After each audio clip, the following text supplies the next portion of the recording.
Oh, a very, very warm welcome to, everyone who's here this Saturday morning where I am, and to those of you who are joining us on YouTube, whenever that is. So good morning, good afternoon, good evening, whichever it is, wherever you are.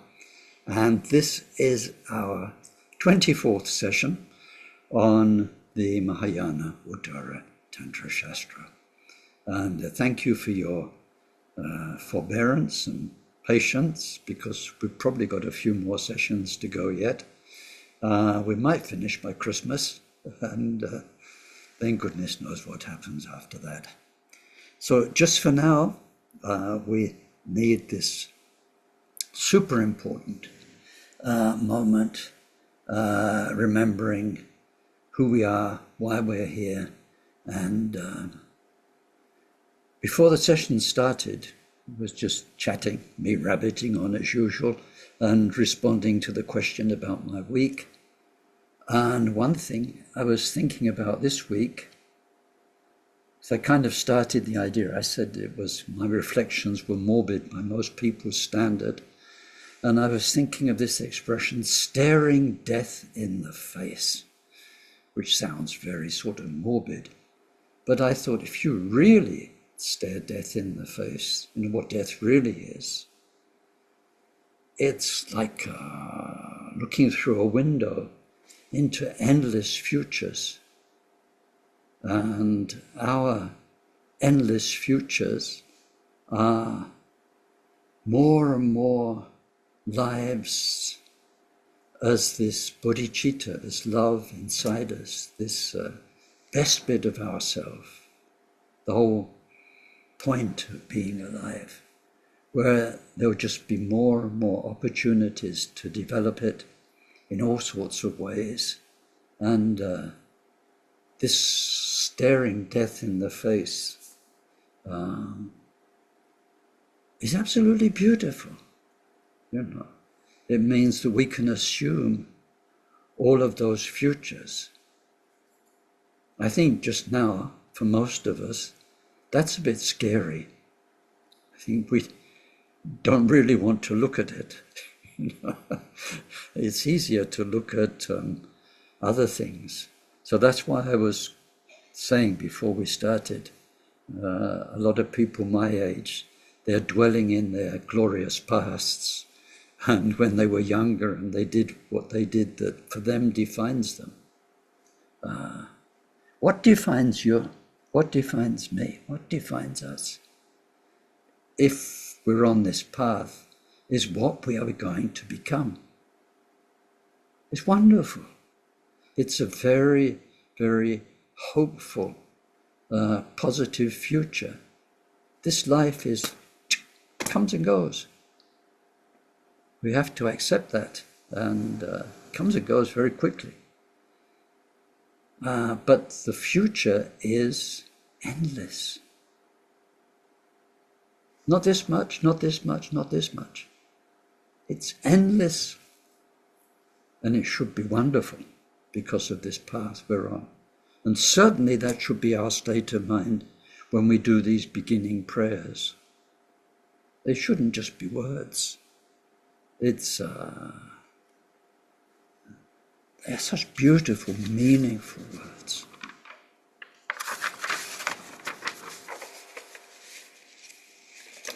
We take refuge in the Buddha, in the Dharma, and in the community of most noble minds. From this moment on, until we reach the very heart of enlightenment, through our practice of generosity and all 6 transcendent virtues, may we reach total awakening and every enlightened quality to be able to truly help sentient beings who are so lost in samsara. May each and every one of those beings be well. May they live long. May they be healthy and well provided for. May they find good friends and respect. May they live in places of peace and plenty, and most of all, May they practice Dharma. May they each create the causes for these good circumstances to be their wealth in future lives. May they be free from suffering and from creating the causes of future suffering. May they discover the natural, sacred well-being that's totally beyond suffering and attain the great equanimity that's free of closeness or distance from anyone.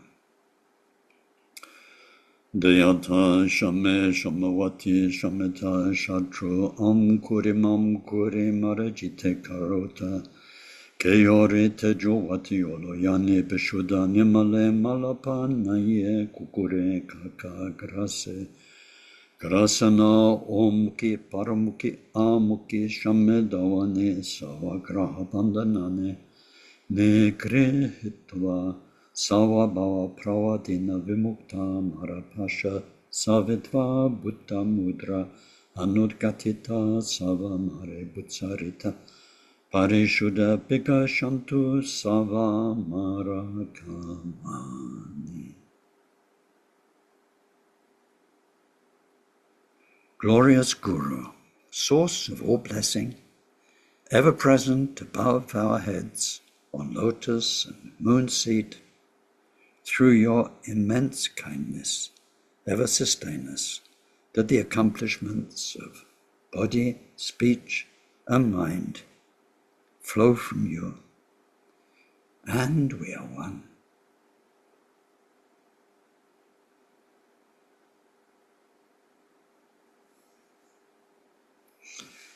So, in the last couple of sessions, I spent time, nice expression, spent time.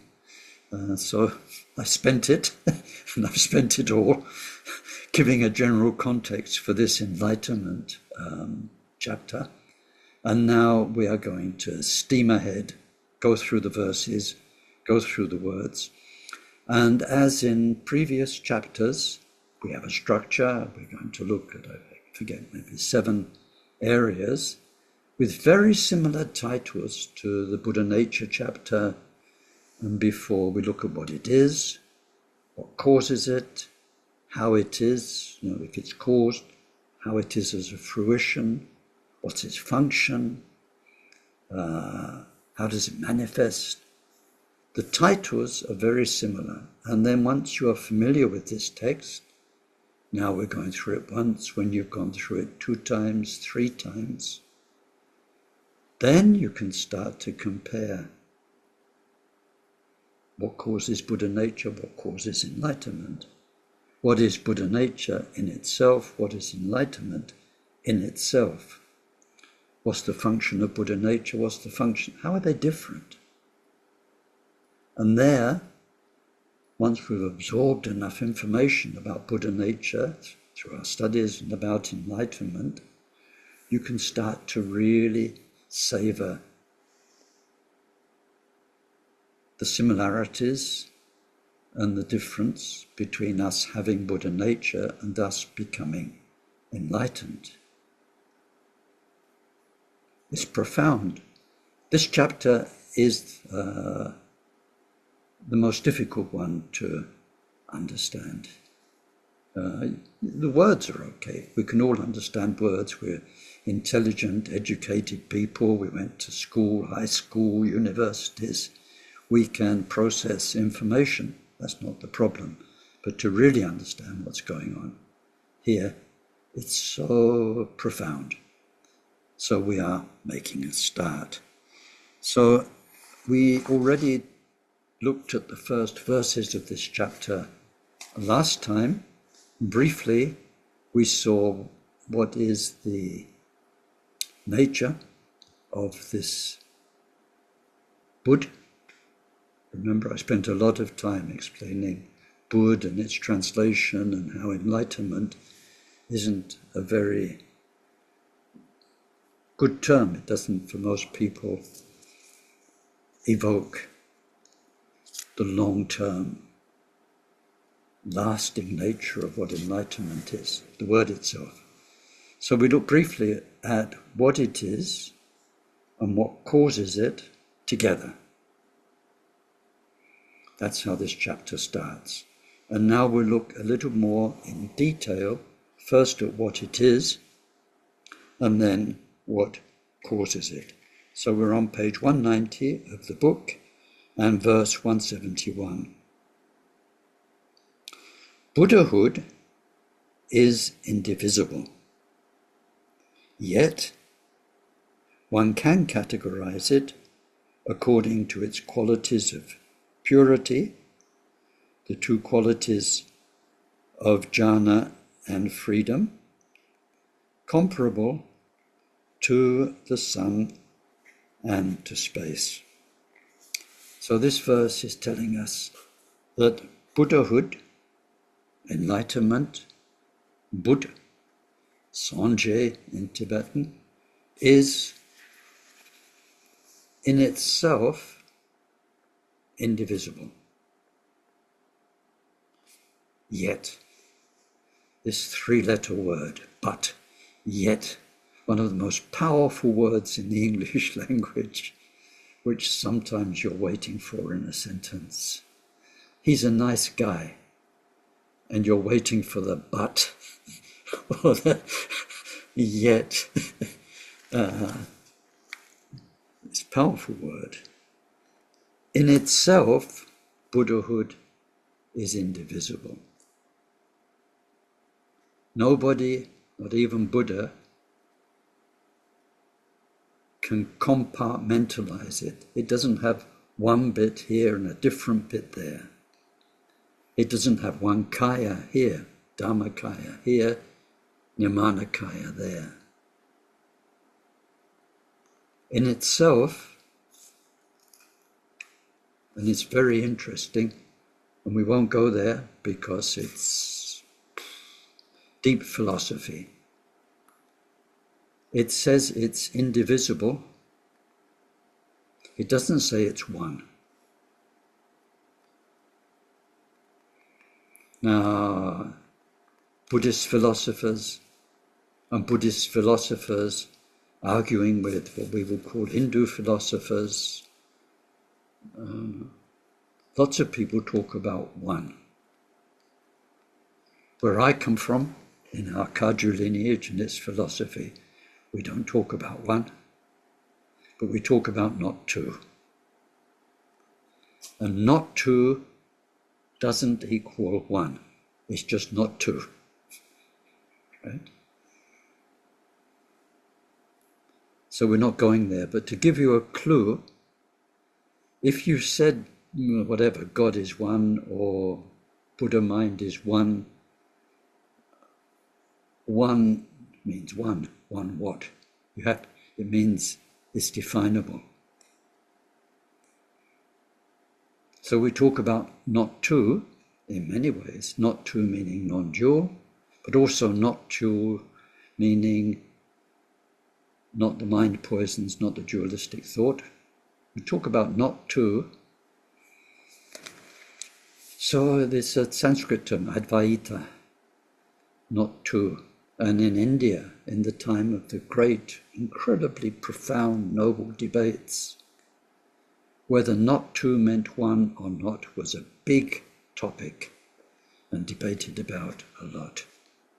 So we just content ourselves with not two. So in this case, it means whatever enlightenment, whatever Buddha mind, whatever you want to call it, whatever it is, there is no way we can separate it into this and that.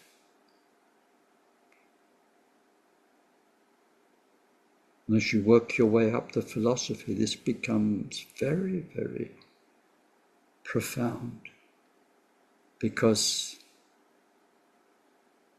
well, in the end, Buddhahood has to be present in everything. And really, when you get to know this chapter, it's what we're looking at. It's deep. So we're going to embark on some examples in this chapter. Examples are never perfect. They are examples, they help us, but we mustn't look for the perfect example that works when you explore it all the way. They just help us. But the examples here lead, how can you say? They could keep you busy for quite some months, maybe some years. And if you really dwell with these examples, maybe the rest of your life.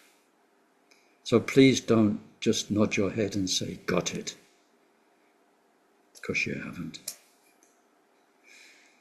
So, here it says Buddhahood is indivisible. Indivisible. Yet, one can categorize it. Our great masters, the Buddha himself, our great masters, have given us categories to help us understand it from where we are. That's all. In itself, it doesn't have categories. Some people get into an incredible stew. They say, there are 3 kayas, but now I've found there's a 4th one. And then you start talking about Vimukta kaya, Vajra kaya. They say, but how many are there? Well, there aren't. As many as you like, depending on how you define it as a human being, as a Buddhist master who wants to make a point. Buddhahood itself indivisible. Yet one can categorize it, which is what we'll be doing for the rest of this chapter. Yet one can categorize it. How?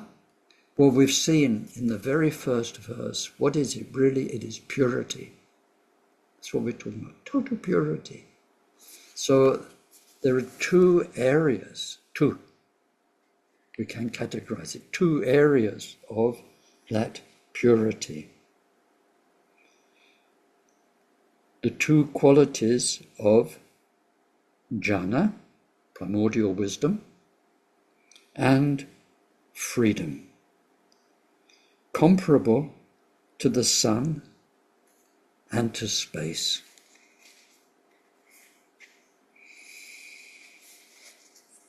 So we've already touched on this idea earlier on in the text, and 2 qualities of purity, pure jhana, pure wisdom, and pure freedom.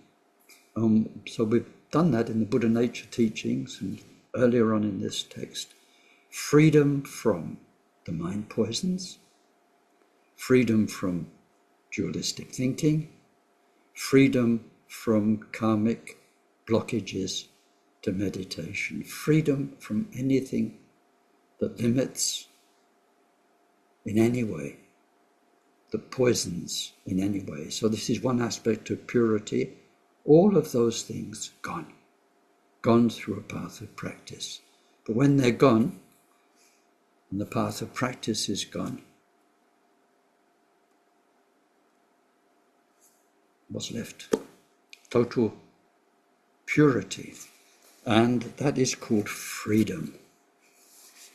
That is the freedom. So on your Buddhist path, your own reflections will be in part about what is freedom. Just now, if somebody's said, I can grant you freedom, what would you consider? Well, what's the opposite of freedom? Is being imprisoned, isn't it? Being limited. It's being, powerful words in the Buddhist text, fettered, chained, imprisoned. What's your prison just now? What makes you feel restricted, that you can't do what you want to do, have what you want to have, be what you want to be, go where you want to go? And as time goes by, I think your own definition of prison and freedom will move, it will shift.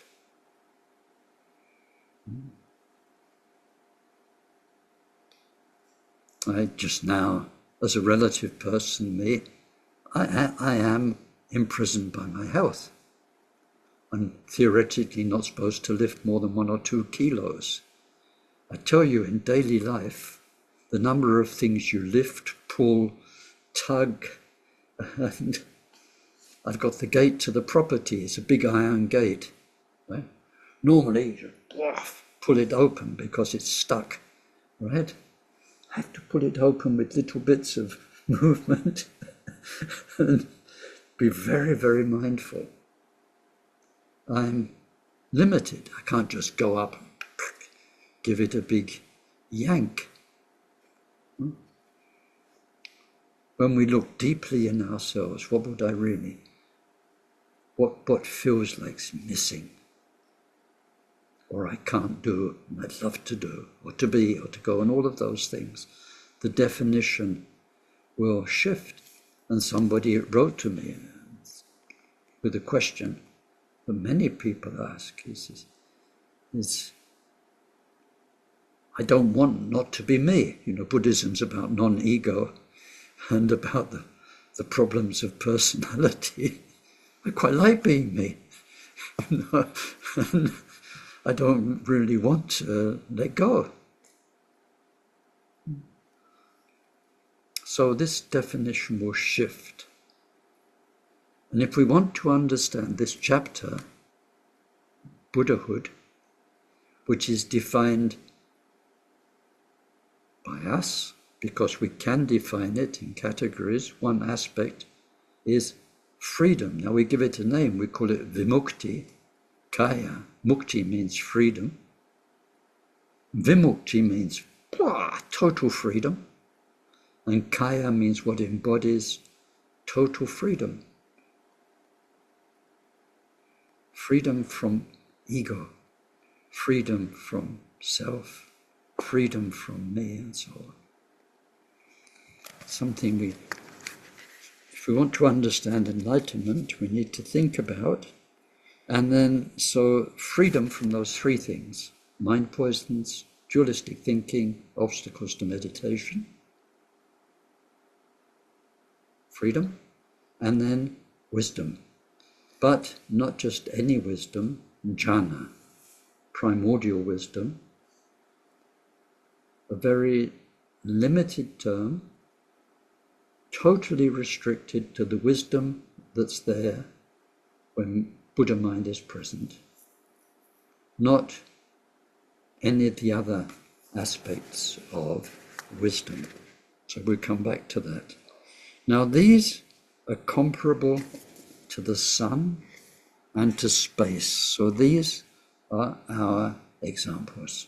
Examples are there for us to dwell on, to explore, until we really milk the examples for all they can give us. That might take a long time. Now, these 2 examples of sun and space would have spoken a lot to Tibetans. The book didn't come from Tibet. It was probably written in Kashmir. If we want to understand examples, we have to go back to where they come from. If Buddha gave examples, we have to think where Buddha lived, where Buddha taught. He talked about the number of grains of sand in the banks of the Ganges, because that's where a lot of his teachings took place. People knew about the Ganges. He talked about the grains of sesame, because they grew sesame where he was. And we have to think, what did this mean in the Buddha's time?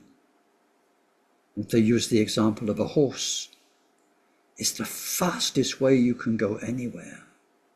A horse is like for us, a Maserati or a jet plane. When you go back, it's not just, a horse. A horse is the way you can travel as fast as any human has ever traveled. So we need to keep the examples in mind.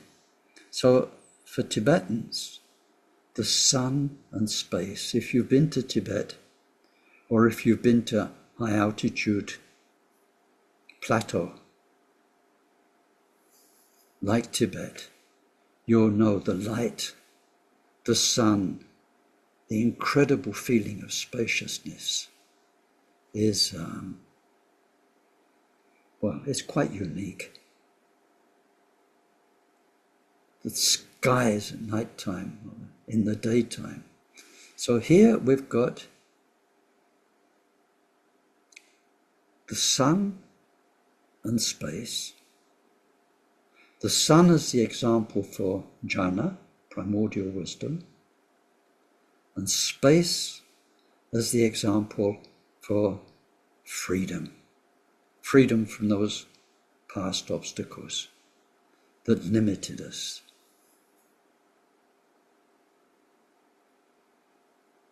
You could, in our terms, and I could imagine some Rinpoches who will remain nameless because they're not my favorite, but they're very popular, who might say, there is a feeling of spaciousness about Buddhahood.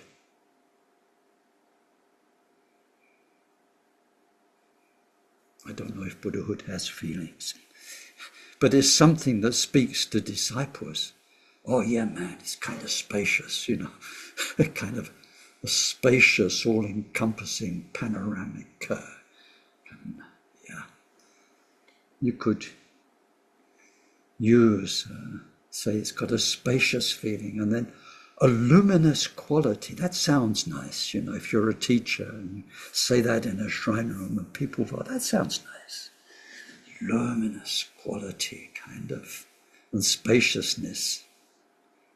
But people are listening and thinking in terms of their feeling, what spaciousness is for them, what luminous. How do you feel when you're luminous? Or if you imagine yourself to be luminous. So what are these examples? What do they really mean? Explore them. Go to Tibet. go to the steppes of Mongolia and Russia, where you've got high altitude, enormous skies, where you've got a quality of light that you find nowhere else in the world.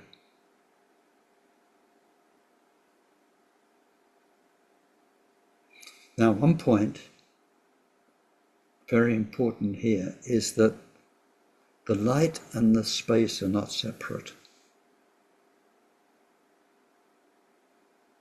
In terms, it says, yet they can be divided, that first line. We can divide it. If I say light, for you it's one thing. If I say space, it's another thing. But put yourself on this Tibetan plateau. You're sitting like Milarepa, okay? You're high up a mountain. You've got hundreds of kilometers of landscape like this. The light is the space. What is the space? It's what you can see. It's the extent of what's lit up.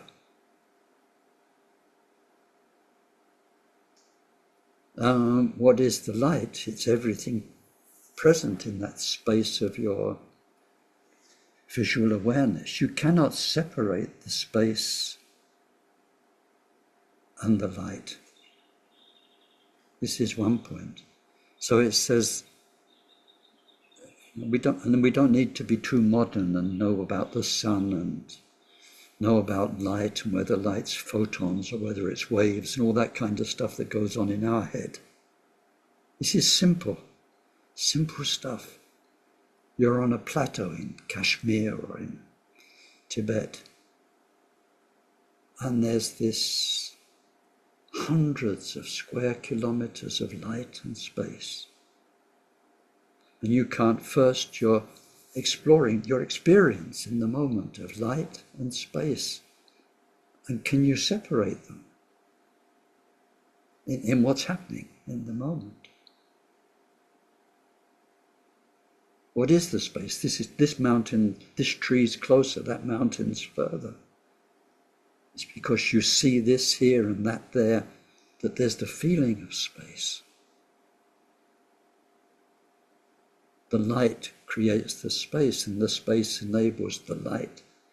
But then, so their two are inseparable. And not only that, they are all-encompassing. The flowers and the weeds, the good people and the bad people, the light shines on them the same. The space encompasses them the same. This is what we are exploring when we look at the light or the sun, the sunlight and the space. The main thing about the example of the sun is the light. I met somebody in Amsterdam in the 1970s. He was early 1970s. He was quite a well-known artist at the time. Victor IV. Victor IV, he had a barge on the canals that was quite flowery, and he was a person there. Nice guy. He, at the time, was totally into the sun. The sun was like his god, and he made paintings, like a knife and a fork on a wooden table, huge painting. The sun doesn't eat, the sun doesn't speak, things like this. He's a very nice artist, nice man. So if you think about the sunlight, without it we're dead. Take away the sun. Woo! And when we think about the sun that gives life and light and warmth to everything, it doesn't only give it to the good and not to the bad. It just is the basis for so much. And that relies on space. So we think about this a lot. And then we try and, what is it when it comes to Buddha mind? When we reach this freedom, and there is no more limitation, and there is this, do you remember the first verse? That which is lucidity, luminous clarity, also. We did that last week. When there's total freedom, there is simultaneously, inseparably, like the sun and space, light and space, there is this knowing. There is this perfect knowing, because there is nothing that limits anymore. So anyway, that's the things to think about for this verse. I can't spend too much time on it. So we move on to the next verse. 172, page 191. This lucid clarity, this lucidity of enlightenment is uncreated. It is not the coming together of causes and conditions like our light and space is. That's an example. Our light, our space has causes. The sun's going to burn out, it's a star, and so on and so on. This lucid clarity is not a material result of causes and conditions. It's uncreated. It is that which pervades without any differentiation. So just like light and space pervade the good and the bad, the weeds and the flowers, everything, without any differentiation, this Buddha, this enlightenment, pervades everything. It pervades everything,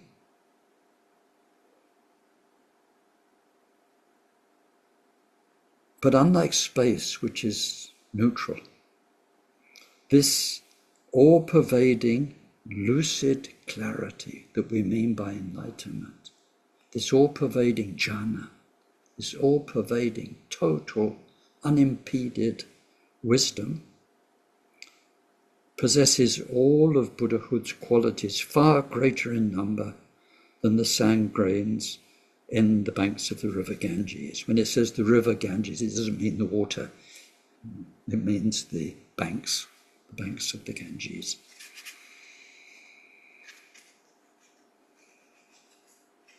So you can read the explanation for this as we go through this chapter. And the following chapter about enlightened qualities, we highlight 64 qualities traditionally highlighted about Buddhahood, Buddha qualities, 64. We sum them up as 3 qualities: wisdom, compassion, and power. If you remember the very first verse of this text, the first verse of the first main chapter about Buddhahood, it was about wisdom, compassion, power being the 3 main aspects of Buddha. So we have those 3 or 64 qualities, but in fact the number of qualities in this Buddha mind is limitless. If you could ever count all of the grains of sand in the banks of the Ganges, which you couldn't anyway, but if you could, then there are far more qualities than that.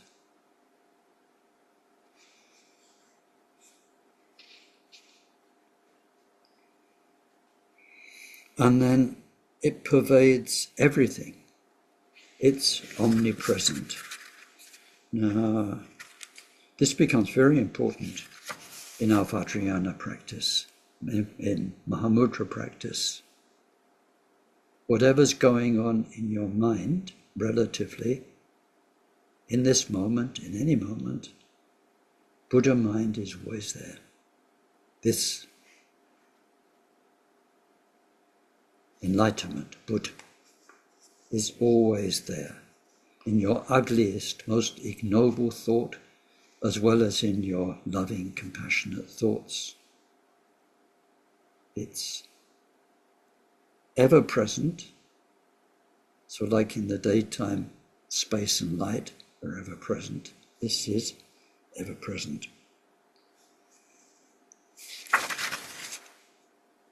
Without any differentiation. It's not more present in one thing than in another. So that's that verse. I don't think we need to spend more time there. Now we move on to the second point in more detail that we looked at briefly. What is the cause of enlightenment? You'll see this is a very brief verse. The 2 jhana, considered as non-conceptual and ensuing, cause freedom from these 2 veils. So let's explore that.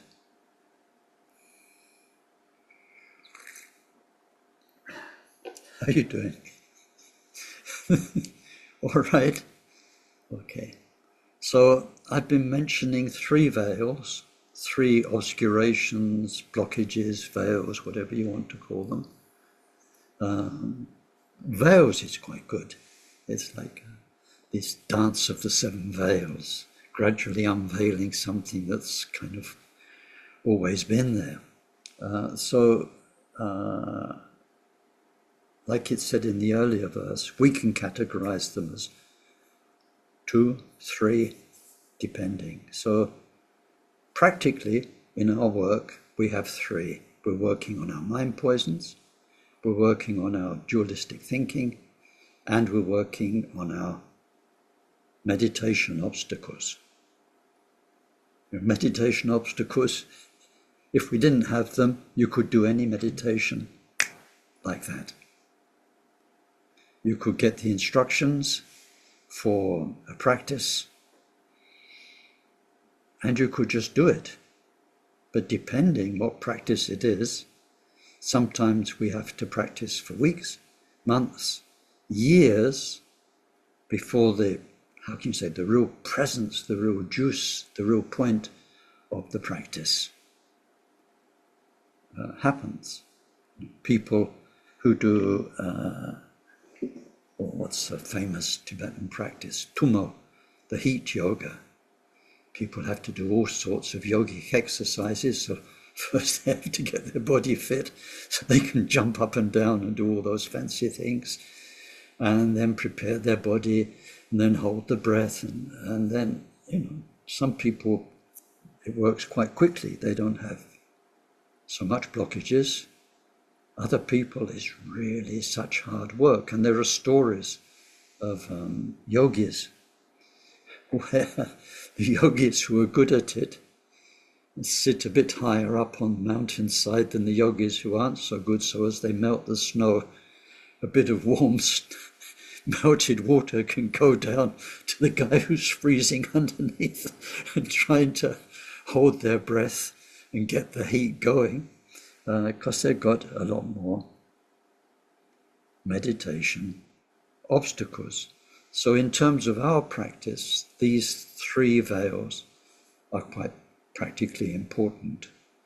But when you look more closely, then, well, they belong mainly to the klesha veil, mind poisons, because our mind is poisoned by the power of karma. They belong to our karma. Cause of karma are mind poisons. Cause of that, ignorance. All of that's in the first veil. So we talk here about two veils. The veil that's our historical self, that we break down into karma, klesha, the mind poisons, and those two mainly. So we're working on purifying that. And then the cause of that is dualistic thinking and ignorance of our Buddha nature. So we're working on that as the second veil, which is called the veil to knowledge. And quite interestingly, sometimes translated as the veil of knowledge. So our knowledge, our dualistic thinking, which is our Wikipedia, our personal Wikipedia of everything, how you think of other people, how you think of life, how you think of your body, it's all of your presumptions, all of your automatic projections, because we've been educated. All the stuff we can't unthink, we can't unsee, because it's part of our conditioned dualistic thinking.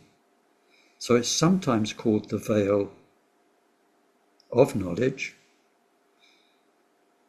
because that veil of our own conditioned, subjective, deluded knowledge is also a veil to true knowledge, which is direct experience of truth. Not an idea of truth, but being so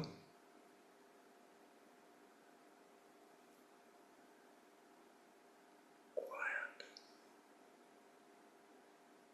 so conceptually quiet,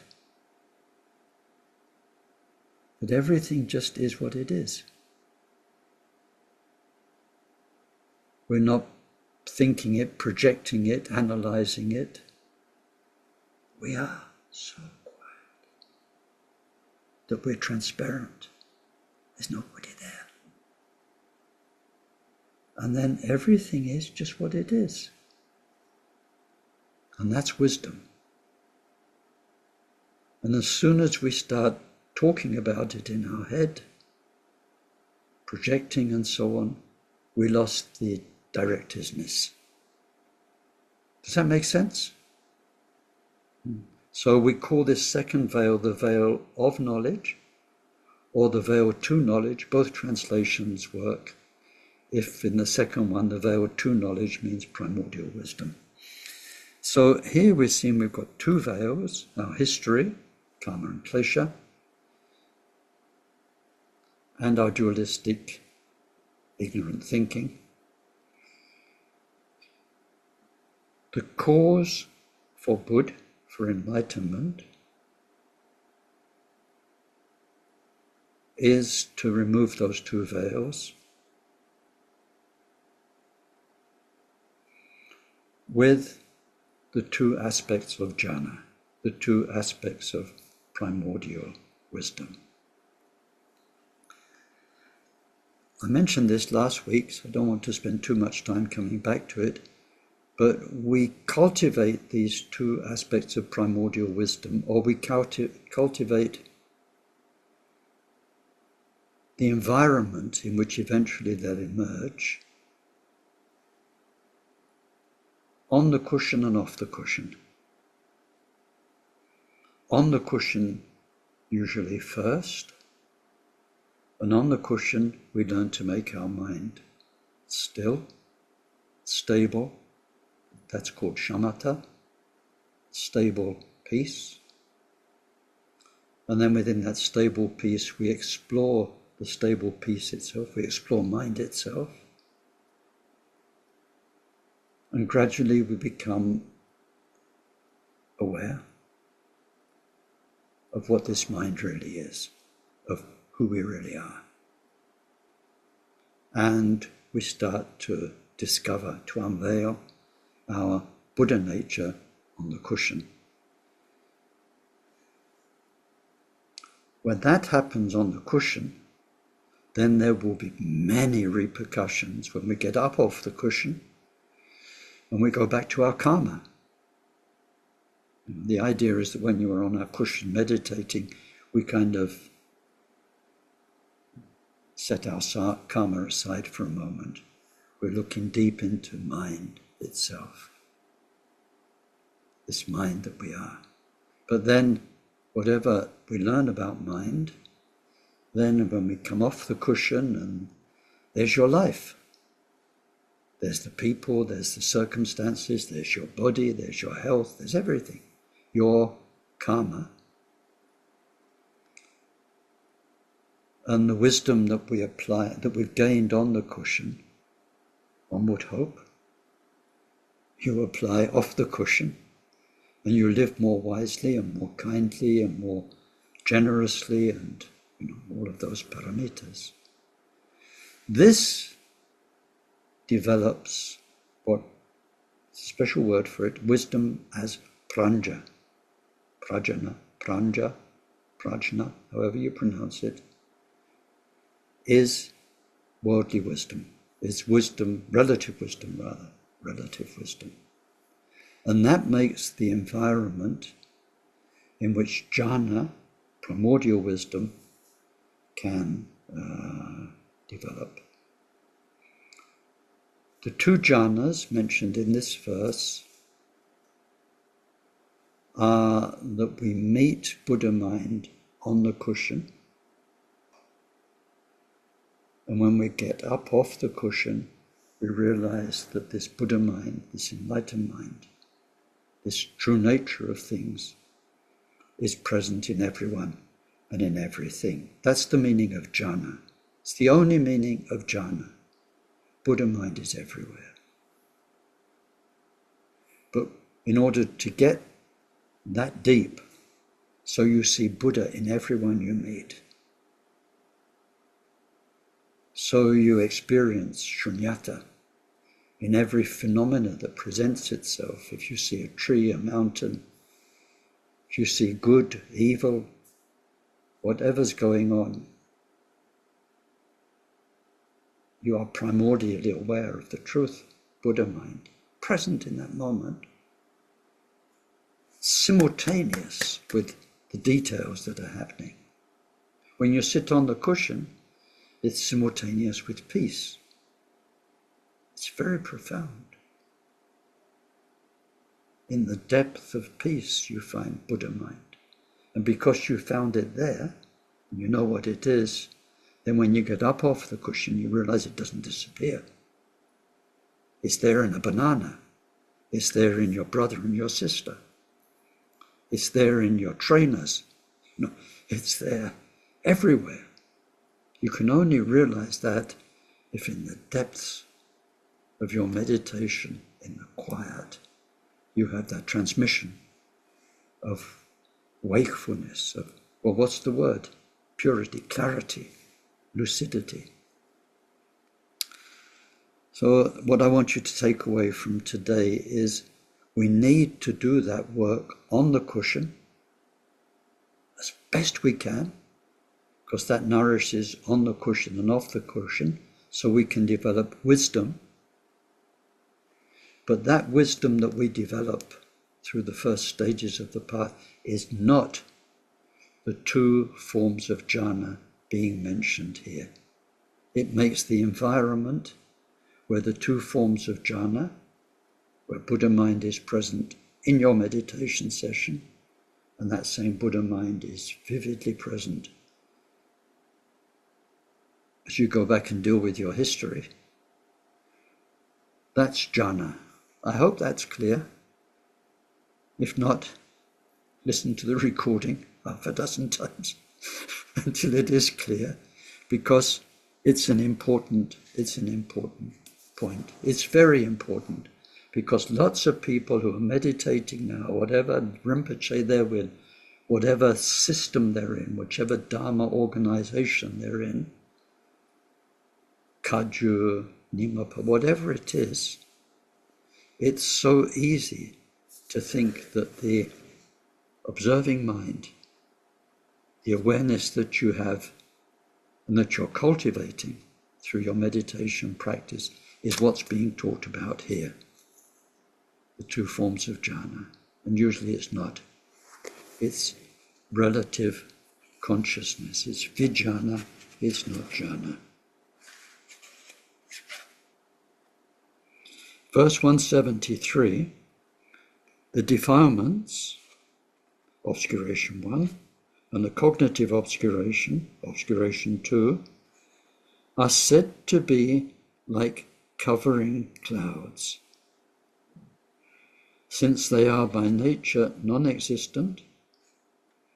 They spread everywhere and are but incidental. So this is this very enlightened text telling us about our blockages. Three things. First of all, they have no own existence. Doesn't mean they're nothing. It means they have no lasting, findable existence. So it says it's like clouds. You know, clouds never stay the same for 2 seconds. You cannot define what the cloud is. I mean, of course you can think about it, but what I mean is the actual cloud up there, by the time you've observed it, it's already changed. You can't fix it. And, I mean, for us it's a cloud. We know if you think about it, it's millions of drops of water. For us it's a cloud. Each drop is moving, changing. The drops, they make a cloud. When we say it doesn't exist, it has no own existence, it doesn't mean there's nothing there. Otherwise we wouldn't even have the word cloud. Wouldn't be able to talk about it. Nothing's nothing. If there's nothing there, there's nothing there. What it means, it does not have its own lasting, independent existence.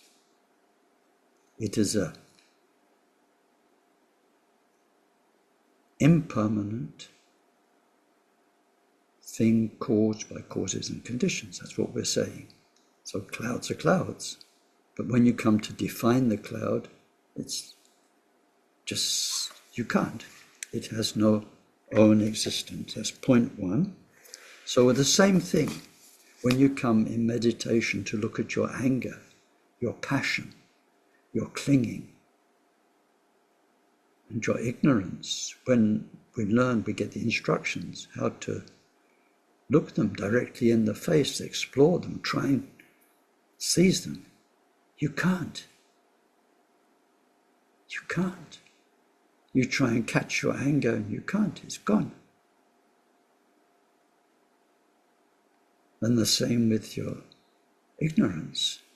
You try and catch sleep and you're awake. It's quite funny.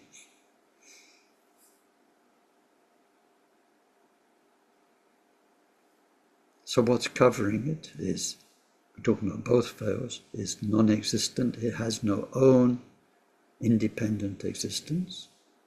It's a transient phenomenon. So it says it is transient. Here it says, but incidental. And, well, like clouds, spread everywhere. If you don't do anything about it, that little seed of desire becomes bigger, and you want more and more, and in the end the wanting's so strong you've got to get and have, and then lose, and all the rest of it. The anger, the first seed of anger, upsetness, gets bigger, and you get more upset, and then you start shouting or feeling miserable, and sometimes for years. And ignorance, the habits of stupidity that we develop, doom scrolling on social media and all those kind of things, it spreads like clouds. So that's very, very true. It's very strange. This samsara is so strange. It's both non-existent but so powerful. So, verse 174. The two jhanas cause freedom from these two veils.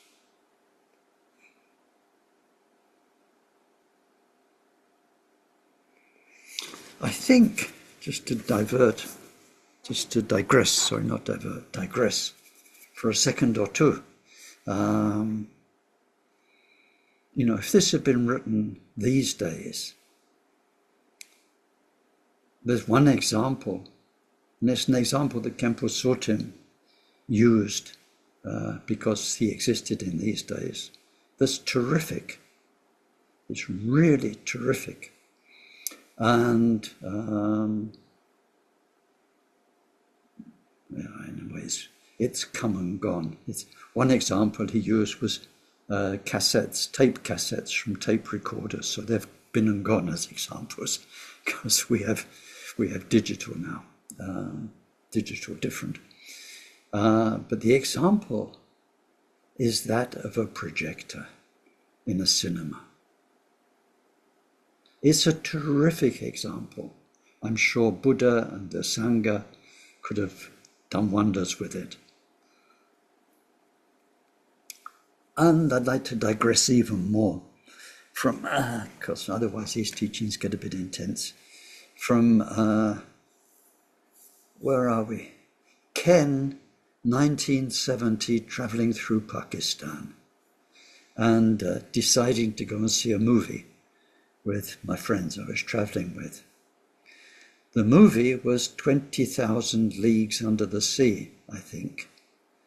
The problem was, the movie must have had about, the old-fashioned films were in cans.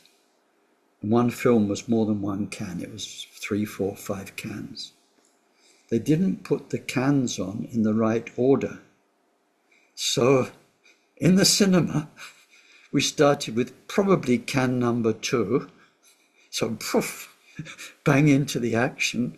I remember can number 1 with the beginning titles came second. So of course, and then what becomes more interesting is not the film, because you've seen it anyway, but looking at people's reactions. And people weren't upset. I don't want to project anything onto the people in Pakistan at that time, but nobody was really complaining. People were enjoying it. And so the people enjoying it, even though it's disconnected story, becomes more interesting in a way, than the film itself. But you see people, they get carried away by the movie. This is the point, right? So we're there carried away by the people. But actually what's happening up there in the projection room, that's really fantastic. And this is what Khenpola had flashed on, is you've got the projector, you've got this white light, and you've got a screen. This is like what you'd explore on your cushion as you receive the instructions of shamatha and vipassana insight. You go stage by stage through the different process stages. So that's like the projector's running, but the film's not in yet. You've got a white screen and white light. It's like you're able to witness that. And then you've got the film, which was made by causes and circumstances, directors, producers, actors, script, screenwriter. And that made a film. And once you put that in the projector, it's running with the soundtrack, then you've got a horror film, or you've got a love story, or you've got a cartoon, or, whatever it is. And then people are watching it, and if it's a cartoon, they're laughing and they're rolling in their seat.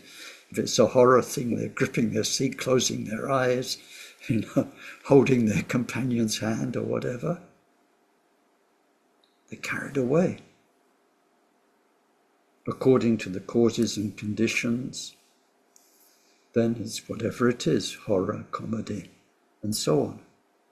Our life, according to the past causes and conditions, is, well, you know what your life is more than me, and it tends to be a bit of all of those, horror, comedy.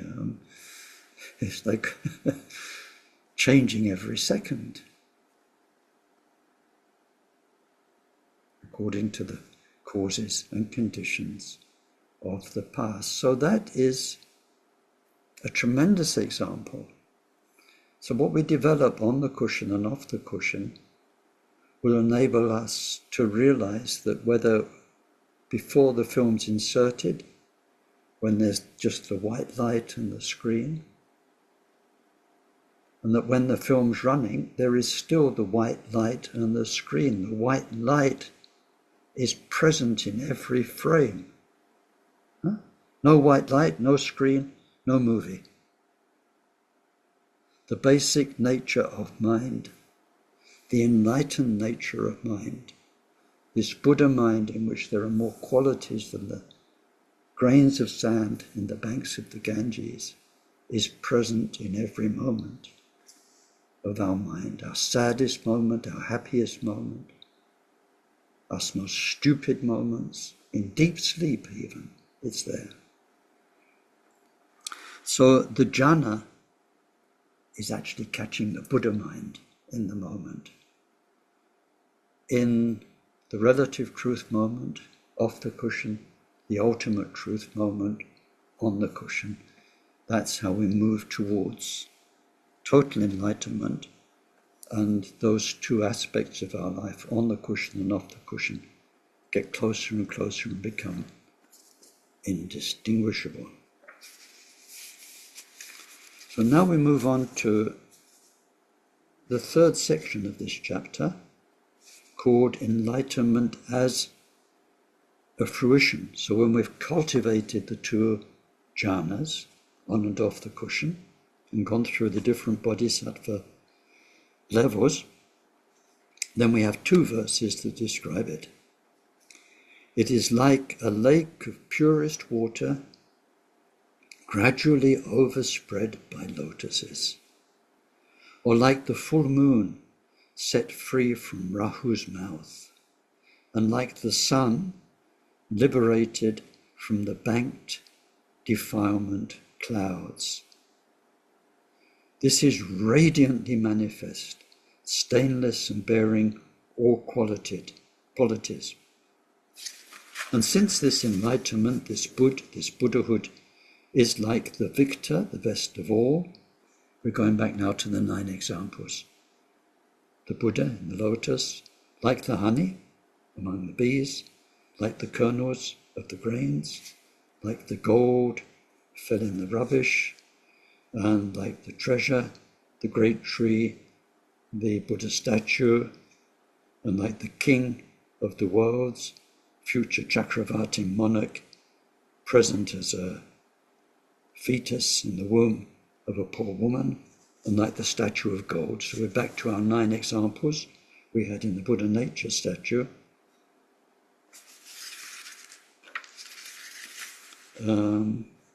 So it's also like those 9 examples.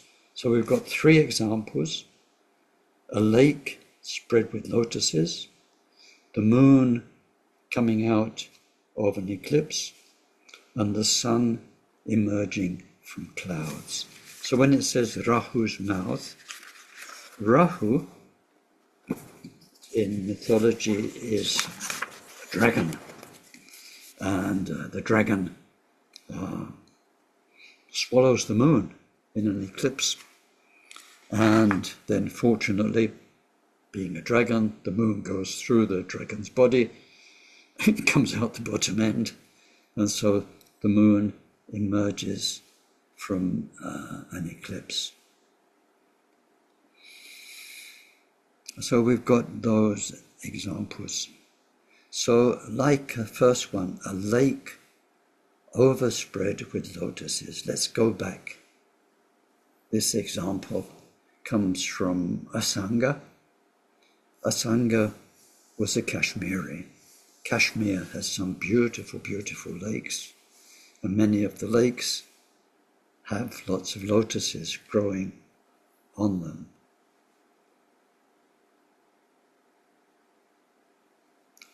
What are we looking at here? Section 3, we're looking at enlightenment as a result of fruition. It is like the lake.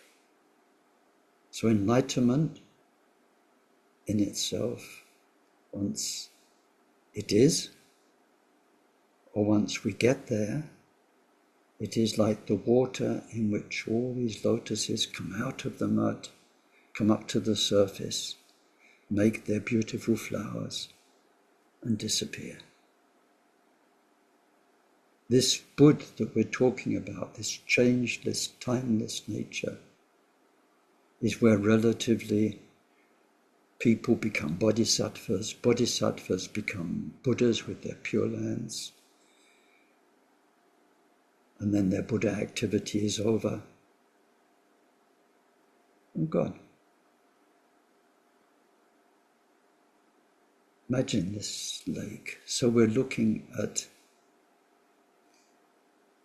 the space where Buddhas happen. Like your story just now. Well, I can't say for your story. I can say for my story. I'm somewhere in the mud at the bottom of the lake, right? But I'm already, don't know if you've ever seen a lotus bulb. There's something there. There's this kind of green, a lot of potential, right, in the mud. And thriving in the mud and putting up some shoot into something much purer than the mud. I'm still in the water, but this green sort of wet bulb that I am in the mud of Ken's ignorance and striving inside my karma and my story, in this old body of mine that's had all of this life's nostalgia, it's put up this stem that's poking into the waters of bodhicitta and enlightenment, and that's going to gradually come up to the surface and be so beautiful, become a Buddha. help hundreds of thousands, millions of people. Bingo. Because that lotus would just rot into the lake, the same lake that gives rise to all the other Buddhas. That's this first example we're looking. It's an example, we need to dwell with it, spend time with it. The second is the moon that gets eclipsed. So we've all seen eclipses, I think, and they happen, we're talking about full moon, so the moon's bright, and then, so we're not looking at that bit. We're not looking at how it got darkened. That's a big mystery. It's a long, long time ago, if ever it happened. We're not looking at that. We're looking at something quite amazing. What is this example? It's an eclipse. It's not the usual moon cycle where what we see of the moon is a tiny bit and a bigger bit and a bigger bit, the waxing moon. We look at something quite spectacular. Within minutes, the total darkness becomes some light.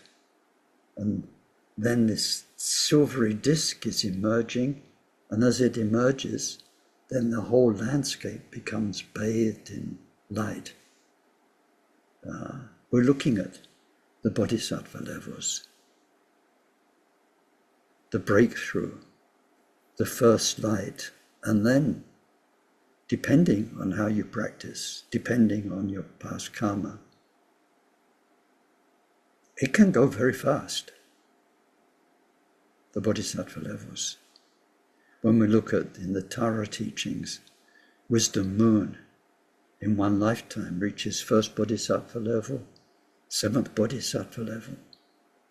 Quite spectacular. So we're looking at enlightenment as a fruition from a slightly different angle, like the moon emerging from an eclipse. And then it's like the sun, it's a very similar example, coming out from behind a lot of clouds, so much thick cloud that you can't see the sun at all. And then when it comes out, it's so bright you can't even look at it.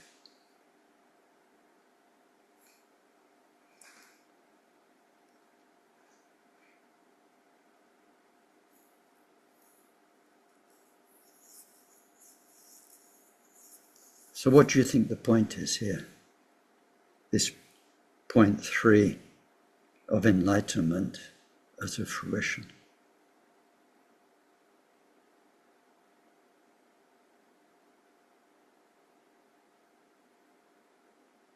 Give you a clue. Right? The lake in which the lotuses come and go, always been there.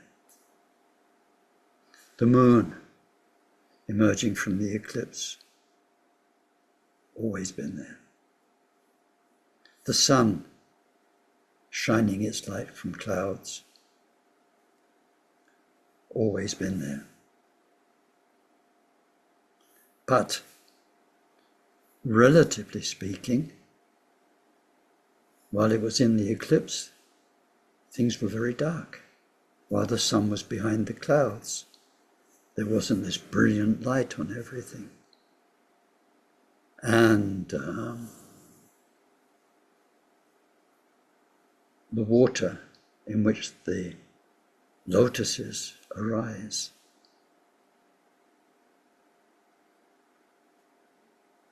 in the time between Buddhas in worlds, there's an awful lot of samsara that happens in worlds without Buddhas, without Dharma. Just existence. Just existence. So the lotuses coming and going, the bodhisattvas who become Buddhas and illuminate the world, that's wonderful. But there is just so much samsara when that's not happening. I mean, we see that around us. Here we are, happy gang of bodhisattvas, 37 bodhisattvas just now, here on the teaching, right?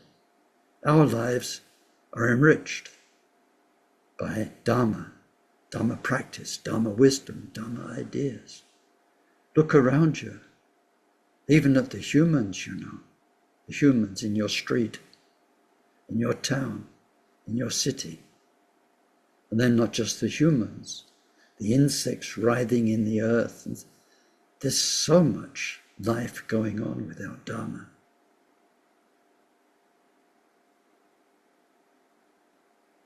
These examples are so nice. I can't tell you how much I've got out of them and still getting more and more. You spend with them, you actually come, like just now, if I look out the window here, there's bright sunlight. It's amazing. The colors, the light and shade. Beautiful. So powerful. Then when the sun goes behind a dark cloud, and we're looking at enlightenment as a fruition. We go through all of our bodhisattva journey. How amazing. This water where a whole lotus comes out. Unbelievably beautiful. So, I think that's where we need to finish for today.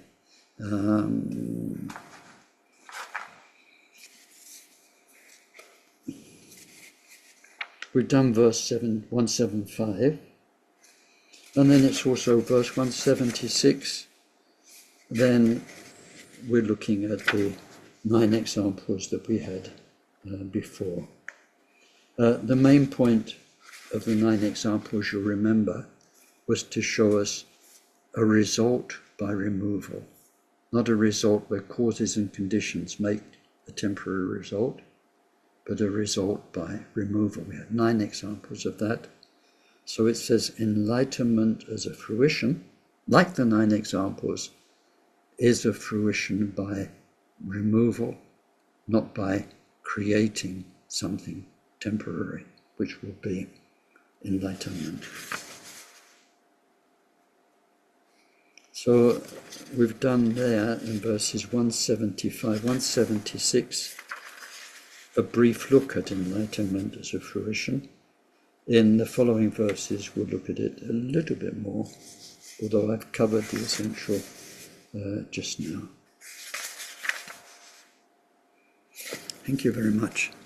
So anything that was useful and meaningful, let's dedicate it, thinking that this precious gift of Dharma, given to us by the Buddha, by Maitreya, by Asanga, transmitted down through the ages, through our teachers, Khenpo Sultim, Trangul Rinpoche, Taisitpa, and given to you, whatever meaningful seeds it has planted inside us.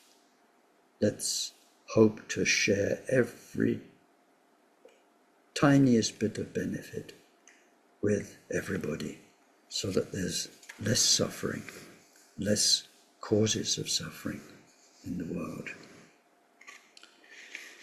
May whatever virtue was created by our session contribute to the state of omniscience being attained. By the main enemy, our mind's defilements, being completely defeated. Through that, may each and every sentient being become freed from the ocean of existence, troubled by its waves of rebirth, aging, sickness and death. May this precious bodhicitta arise in those in whom it's not arisen. In those in whom it has arisen, may its development know no setbacks. On the contrary, may it increase ever more and more. And through this virtue, may we quickly achieve Mahamudra and establish every single sentient being in that same accomplishment.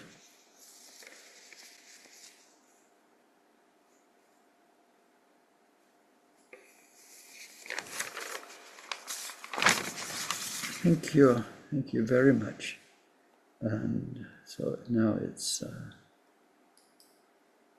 your turn.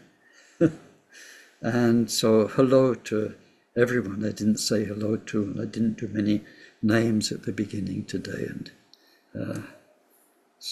but lovely to see you. And if you have anything you'd like to comment or questions you'd like to ask, it's your turn. Okay. Oh, Oh, go ahead. yes. Go ahead. Yes, Neil? Yeah? Oh, okay. Marzi was coming on, so I left. That example of a lake covered with lotuses is very powerful. There's a famous lake in Thailand that is covered with lotuses, and I've been through it on a boat, and it's very magical. And I was thinking, like, there's 37 people here, and you were talking about films, and I was thinking, if there was a long-term documentary that could be filmed of, let's assume, maybe wrongly, that all 37 of us are in the mud. If there was a documentary that could show how each of us over time eventually produced this shoot and then blossom as a lotus on the top. You said to me once many weeks ago that you'll race me as to who gets the lotus Yes. but it's fascinating to think how 37 of us here, which is an amazing group, I love it, how we will how and when we will each reach this state of lotus. It's fascinating. Yeah, we don't know just now. There's that there's quite a few songs like that. There's American country song, if you get to heaven before I do, dig a hole and pull me through. Yeah, various variants. But yeah, for sure.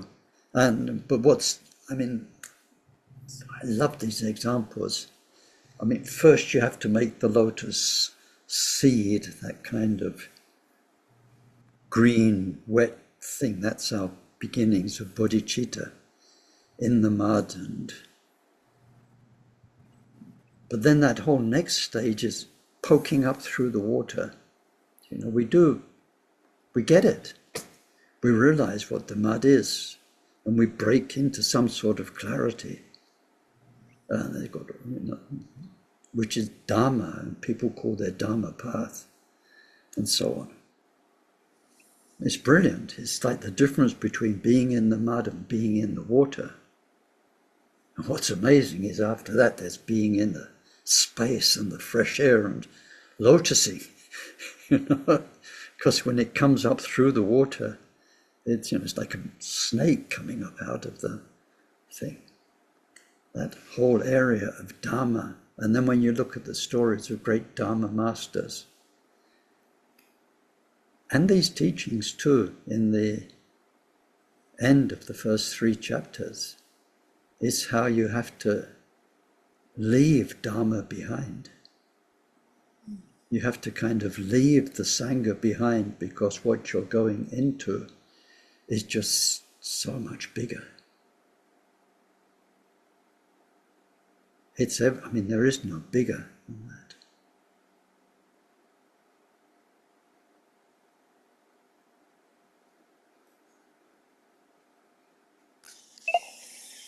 Marie, yeah. Hi. It's the new moon today, so there's no moon. I'm laughing about that. But the fruition, the terminology. I wonder if it's similar in Tibetan. Like the idea of fruition, it brings like the tree, the when we take refuge, the refuge tree to mind, and a kind of like the fruition of being connected to that. I like that word and that wording of fruition. I'm getting kind of bogged down in the word in English, but I wonder if in the Tibetan is it a similar kind of word?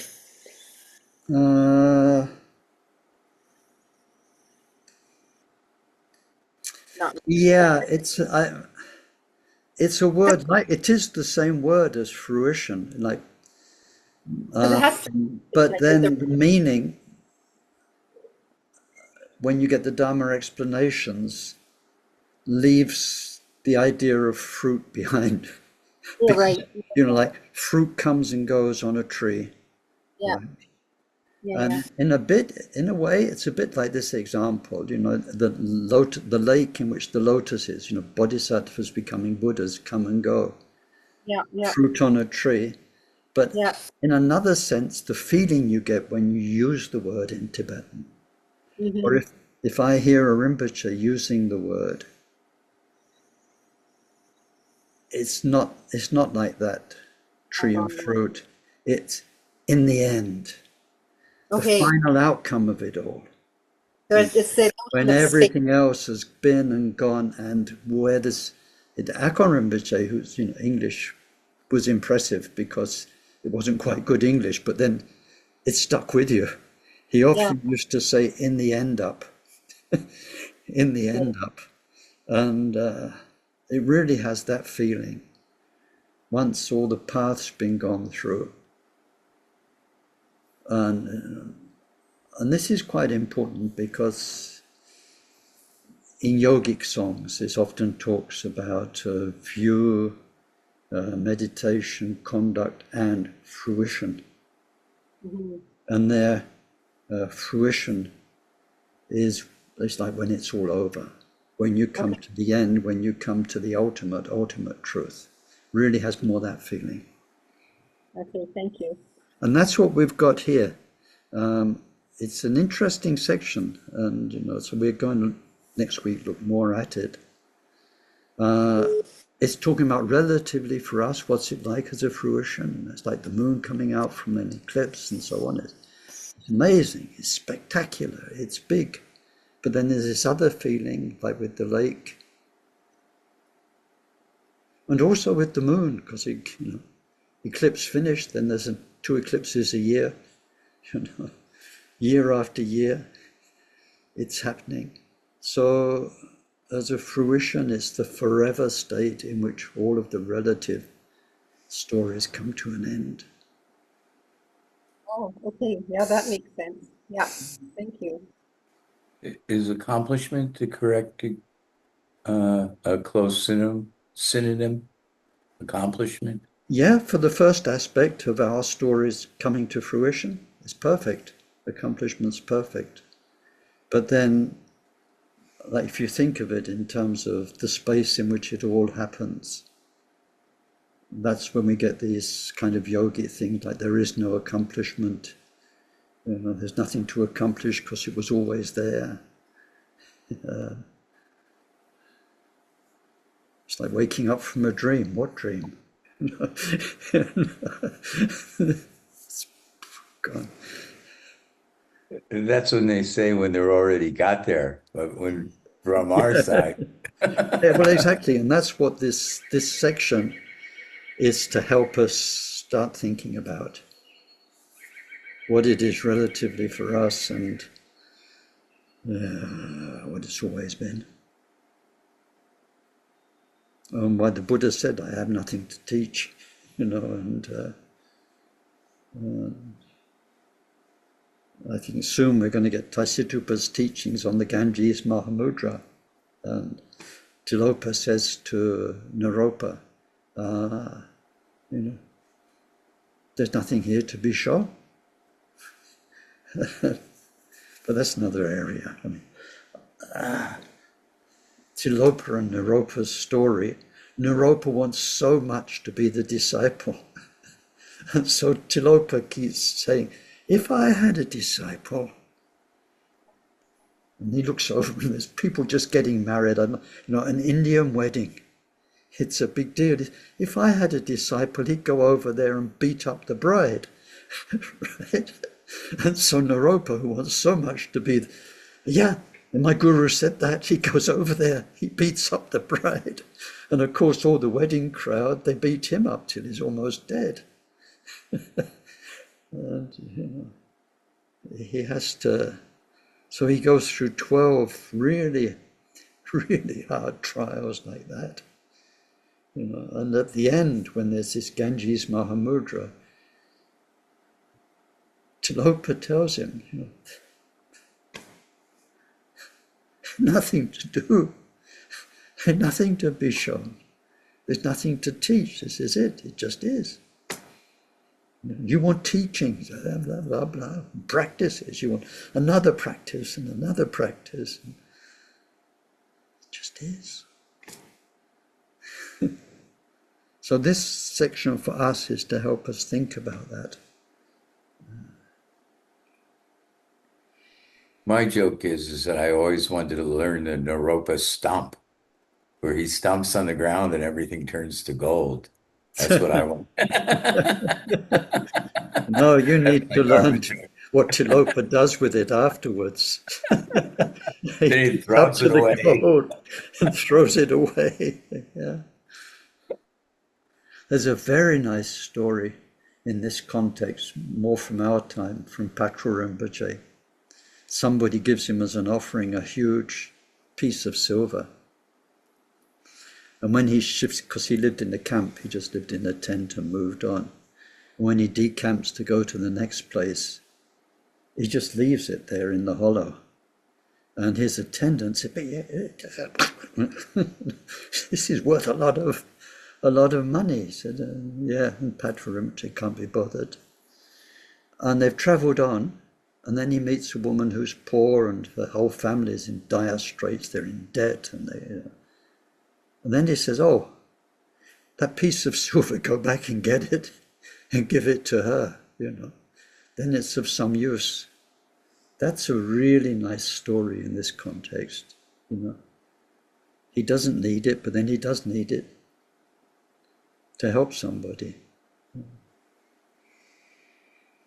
What I liked about this teaching was the part, I've always thought of the lotus as being the fruition, but then you're pointing out it's the lake. It's the lake that gives the life to the lotus, you know, so this. So, yeah, and it's also the lotuses. So but the lotuses come and go, and the lake is, relatively speaking, permanent. So which would be the Buddha nature and which would be the Buddha in that? Or is that not a question? So read this chapter. We're not finished this section, right? We're in section 3, fruition.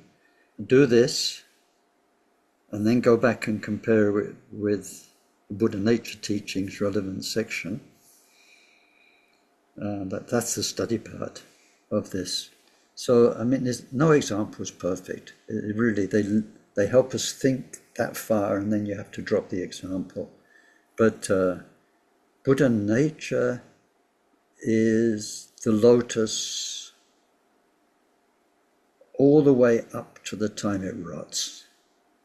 Okay, the lotus in the mud, the lotus making a first shoot, that shoot working its way through the water, reaching the surface, becoming a Buddha, teaching. And then, so that's the whole story of our Buddha nature. But then the lotus itself dissolves into the water. So, yeah, it's the story of the lotus is the Buddha nature. And the story of the lake and the lotuses is the story of fruition, enlightenment. Can I add in a relative world kind of maybe extension to that?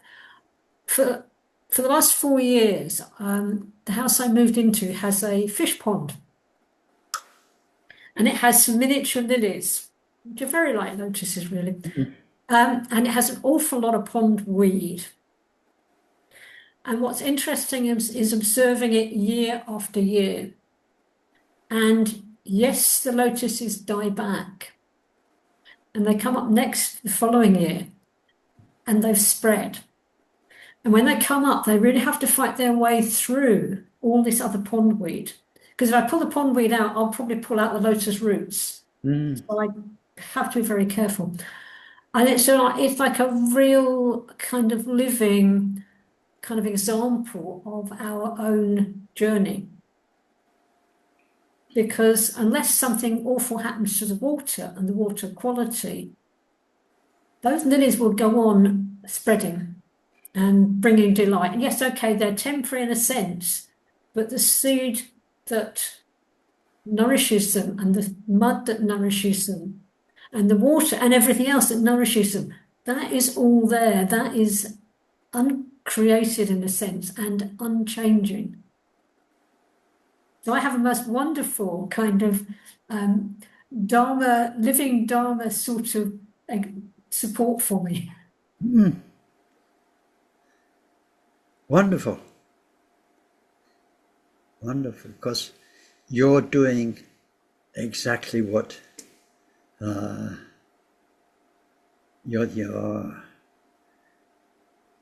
example is becoming a living example. Yeah. And so it's not as though everyone has to go out and dig a pond, but we can think our way through it. We can live it and get the benefit out of it, and then compare it to our own lives, what's really going on in our own practice. But Buddhahood doesn't perish. Buddhahood, the lotus grows and blooms and perishes, but Buddhahood does not perish. Once it blooms, it's already bloomed. It doesn't go away. Yeah, so these are the things we have to think about it. Rather, the question is, once somebody has become a Buddha, what happens next?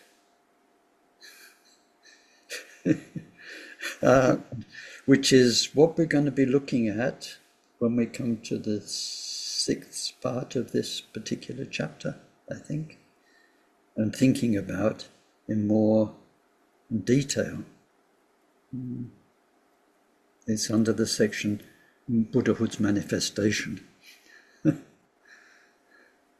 So much to think about, and then to go beyond the thinking. Sorry, who was going to speak? It was me, Ken. Hi, Vicky. I had a question about dedication in terms of generosity. The parameter of generosity, and the dedication of merit. Yeah, the idea of generosity to me is what you've told us about the Milarepa verse of letting go. Generosity is about letting go. And how does one start? Because it's a very fine idea and very noble idea to say whatever is good that has come to me through me sitting here today and making effort, I'm just going to give it to everyone else and let go of it. And that for me, if I really look inside of myself, I might be able to fake that as a notion, as a mind game. But I'm more interested in how one transforms that into a smaller stage, into a genuine wish to let go and dedicate to all beings. Do you have any collective wisdom from your Dharma travels you might be able to share? Sure.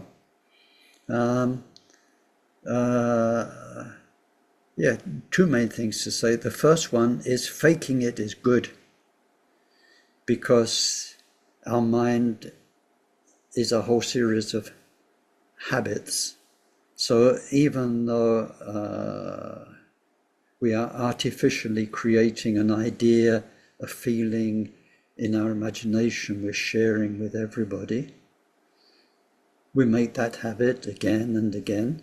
And in the teachings about dedicating, it really does become a habit, a tiny little moment of anything, appreciating nature, whatever it is. We're dedicating more and more. We try and remember it more and more. And it creates an energy, a feeling inside of us is that my life is to be here for everyone. So even though we're faking it, the faking it again and again actually does change us for real, because then that component of our psyche will start questioning things about our relationship with this person and that person and our work in this area, in this place. So faking it's good. That's what my teachers have told me. Of course we're faking it and we're imagining. It's just imagination. But we are programming our mind, let's say. We're conditioning our mind. But the second thing is about, we're sharing the virtue that we made in this session. Well, what was this session? Me going blah, blah, blah, you listening. One would hope that somewhere out of that, over the coming weeks, there'll be something helpful that happens, mainly in terms of your own understanding. And so it's having this basic feeling that the reason I want to become wiser, become a brighter, better informed human being, is to help everybody. It's not to enhance me, not to put me on a pedestal, not to make me better and wiser and brighter and less stupid than other people, that kind of comparative I'm better than you feeling, which is ego. So what Milarepa says is, other than me, there is no other generosity. And so it is this idea that it's learning to be of service, not learning to be better. And then when we come to where was it? At the end of the Buddha Nature chapter, it says there are 5 reasons for this teaching. And one is that knowledge in general can make us arrogant. And that one of the reasons the Buddha Nature teachings are there is that our arrogance becomes humility. And the idea of wisdom is a tool for service, so we can serve better, not that we become wiser. I hope that helps. Yes, I mean it does. I can share. I'm pretty good at sharing, but letting go, that's a whole different ball game. So I guess you're just saying just go away and practice. It happens thought by thought. It's when we find a proud thought, clinging to I'm bright thought, I'm a bright person, or I know about this and that person doesn't, then we just turn that into, we don't, like you say, beat ourselves up.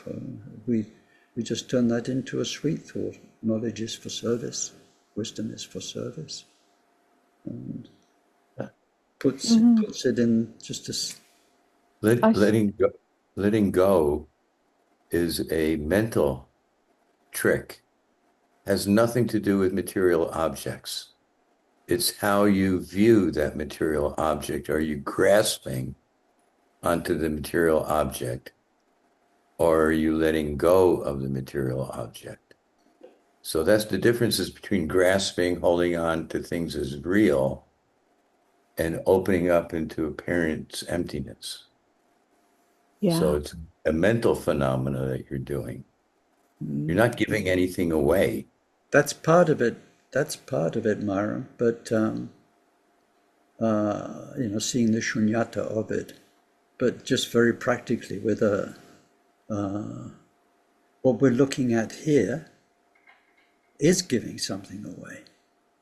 We're giving away, there's something, giving away means you have something, you possess it, it's part of you, and you get rid of it to a good purpose where it's doing better. So here we've got a thought of, I know this, I'm bright, or whatever, which is pride, which is ego, which is arrogance, which is something we're holding as part of our self-image. And we are letting go of that and making use of it by saying this, all knowledge is natural. This comes from these teachings. What's so special? You've realized what's true. So what? So what? All of Dharma is so bloody obvious when you look at it. What's the big deal? You're not wise. You've just become natural. You're just not stupid anymore. So how can you make that inflate you? And we do, but here we're talking about letting go of that. And of course, if there's the shunyata teachings, any clinging to reality needs to be let go of as well. But I think there's a very approachable, shunyata is a deep topic when we realize what's going on. It's advanced. It's not in everyone's grip. But recognizing an arrogant thought and letting go of it, I think we can all start to do that. It's that kind of a letting go, I think. And just an extension of it, because it brings up something in me that I've experienced, that in doing so, you've touched on it already, that an arrogance or some kind of savior complex, like this pride can emerge. I've misunderstood something somewhere, because the bodhisattva motivation isn't that, but it feels almost savior complex like, and I don't know how to get past that. Yeah, I think it's the bigger story. It's the bodhisattva path is a path, step by step by step by step. So while we've got ego, which we do, which is a basic feeling of self as opposed to everybody else, that's what we mean by ego. You feel like you as opposed to others. Then as long as we've got that, and it's pretty strong, then we make a nice ego. You become a bodhisattva. You're a nice person in the human story. Good guy, good gal, whatever it is. You're kind. You're gentle. You don't hurt people anymore. And you're somebody who has some Buddhist wisdom, some Buddhist knowledge to share if somebody's ready to hear, and you can, we become a nice person. But as we're becoming the bodhisattva, we're also learning, just like we're learning today, about being humble, about this fruition, everything we're doing is a natural thing. So we learn not to be arrogant. It's really not a quantum leap thing. It's a step by step, lots of tiny movements. But the general teaching, not my ideas, not Ken's ideas, what I've heard again and again, is you can't get rid of ego overnight. So what you're doing at first is making, it's too big a word, I could say, a sordid ego into a nice ego. And quite happy with that. You're not ashamed of being an ego, because we know you can't get rid of ego overnight. Even we look at great masters, stories of Milarepa, Rechungpa, and all of those, Naropa, Tilopa,